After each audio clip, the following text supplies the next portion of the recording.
let's get to the actual revision of each section. So the UCAT is 4 sections. Your verbal reasoning, decision making, quantitative reasoning, and SJT. Yeah. Now, let's put about 5 minutes for each section. How did you go about your revision, and what tips would you give to students that are sitting it? So let's go section by section.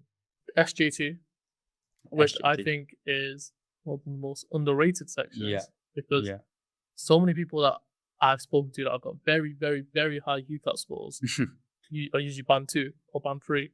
Yeah. Well, band 3 is the kind of critical one that you don't want to be getting right.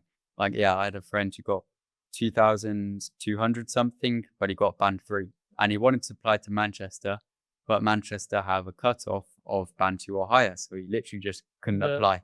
So despite his good predicted grades, his top 10% UCAT, he was just completely eliminated from even getting an interview.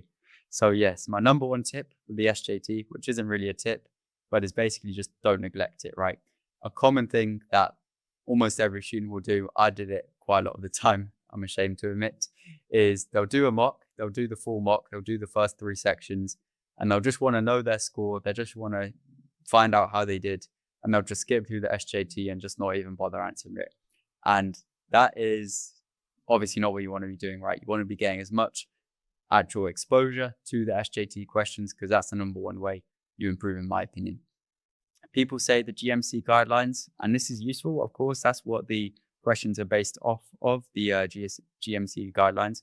So of course it can help to read those, but for me, I didn't read them until like the last week of practice, and when I did read them, it was kind of just reiterating all the stuff I kind of already knew just by answering the questions.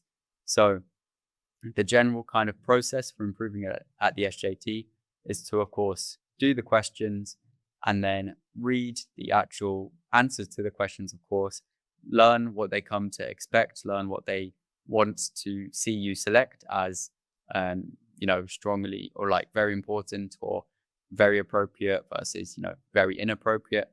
Learn those kind of patterns because they do stay the same pretty much.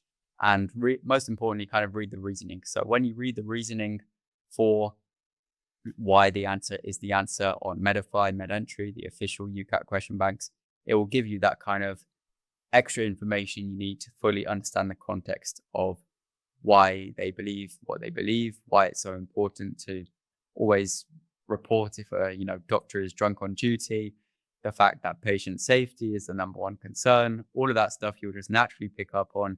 And of course, make notes on it as well, just because that's going to cause it to be, more ingrained in your memory. Something you could do if you find yourself keep forgetting this kind of stuff is to, of course, make flashcards, because it is much more like a kind of A-level GCSE in that way, where it is essentially just content and you have to learn. So flashcards, active recall, all of that stuff can be useful if you find yourself not remembering it. But essentially, just keep practicing SJT. Even if you're scoring band 1 consistently, something could go wrong on the day. So you want to make sure you're as above that threshold for band 1 as possible.